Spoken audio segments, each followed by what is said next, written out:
to diorama update number 53. Here are the main wickets we're going to be talking about today. First is my Normandy diorama and the figures that go with it, the T62 diorama, P51D, and moving/EAS. So let's go ahead and get into it. Before you see my 1 to 35 scale Normandy hedgerow diorama. And this is a commission build for a history professor out in Louisiana.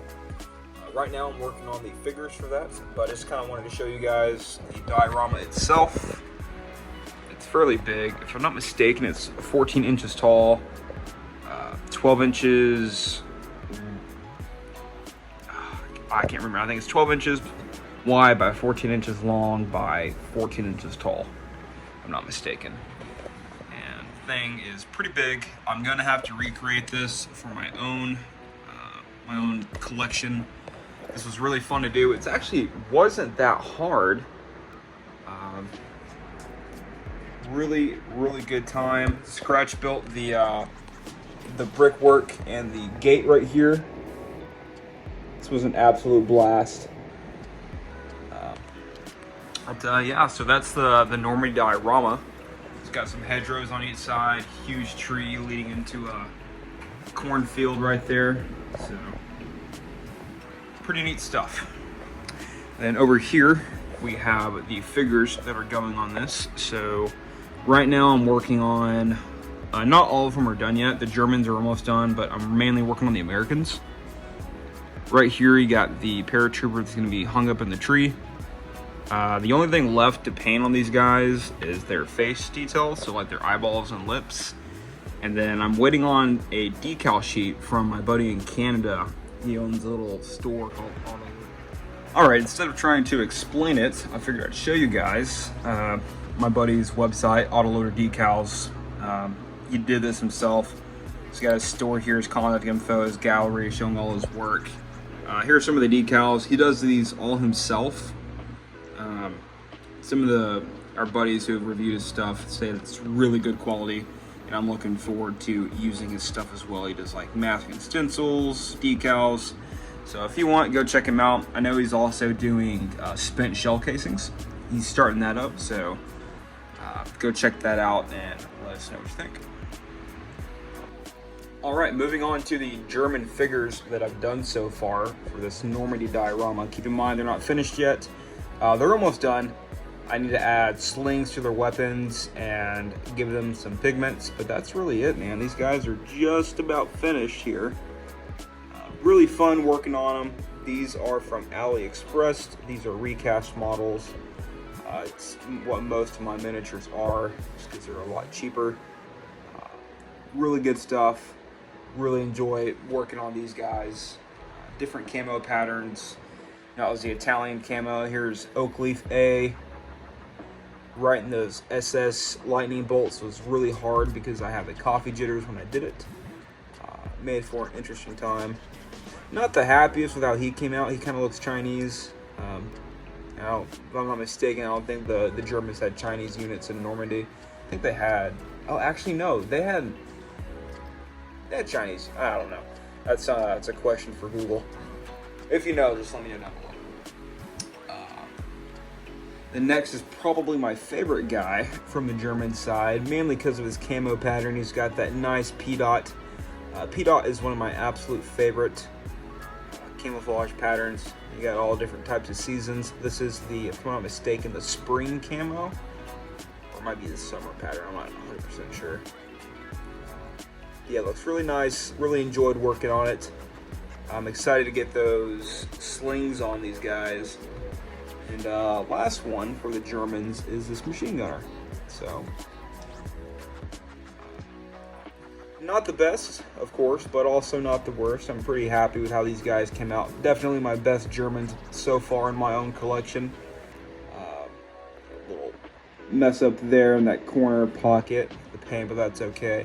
Gotta add a sling to the MG42, and then, yeah, that's really it. Getting these guys pretty close to being finished. Show off the Americans a little bit. Redid the main harness, just added the, what do you call that?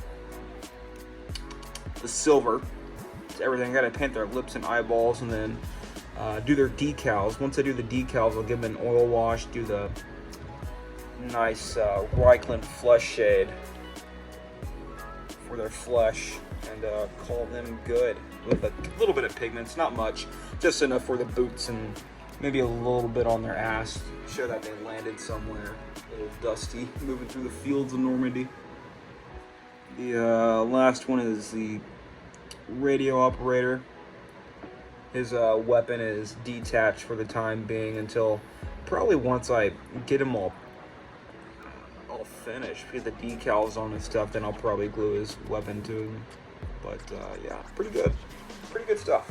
Really enjoying working on these figures, and really nice to work on a commission build for Normandy. I think Normandy is my favorite campaign. You know, not to be biased or anything, because I am American.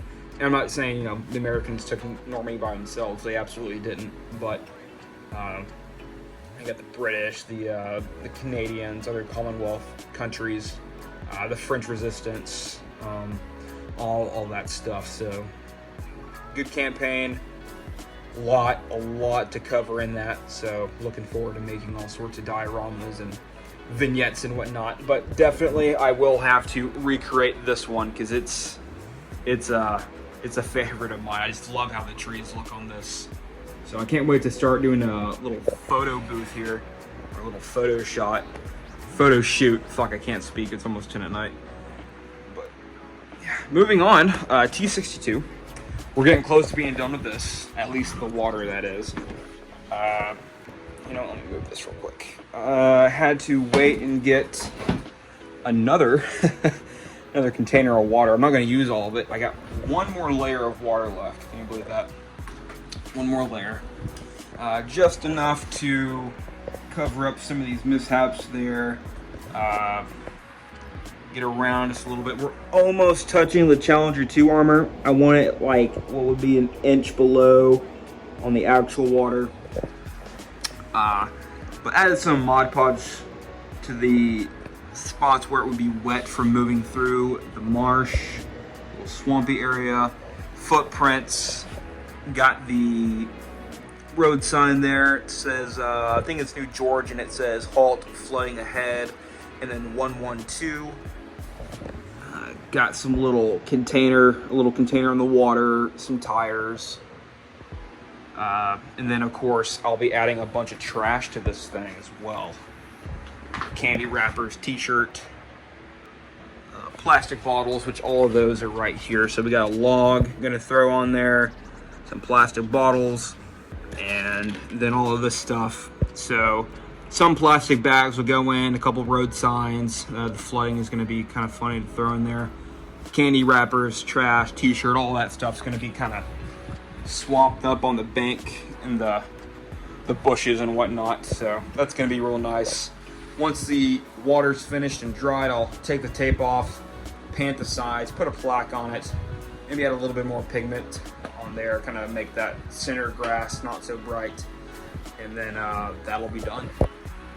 So probably another week, maybe a week and a half, just depends, but we'll see. And then the P51D, so if you didn't see, I did the Airfix 1/72 scale P40B. Go check that out on the channel. Really fun working on that. And next is the 1/72 scale North American P51D Mustang Italian campaign. Goal with this is to do just like the box art, and then it's going to be flying just over water. So I want to do like a water effect of it. Either the wingtip barely touching the water, like making it like splash a little bit. I'm going to do research, make sure that wouldn't fold the plane in half. But or just having the water shoot up right underneath it. So we'll see. I want to do a water base with it. That's another reason why I went ahead and bought the other bottle there, so I have enough to do that. And then moving and EASing. So I am 27 days from getting my DD-214, which is the paper I need that says I am officially out of the military. I'm going on terminal leave, so I'll still be here for a few weeks, finishing up details for a job and a house, and then we'll move. But as you can see there, we got a boatload of boxes, got more on the inside that we're going to be using.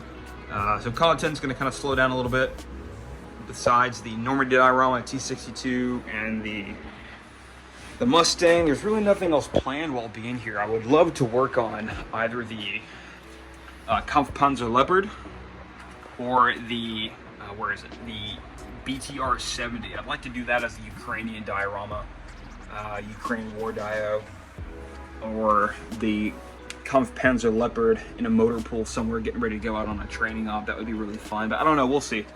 Probably just hold off on doing any more dioramas until I get to Kansas. So, anyways, guys, sorry for such a lack of content. Like I said, I've been busy either working on this stuff, trying to finish things out in the military and get things ready to move. So, but once I get moved and settled, get my job flow going, probably start uploading a little more, at least once a week, maybe twice. We'll see. Hope you guys enjoyed. Stay tuned for more, and I'll catch you guys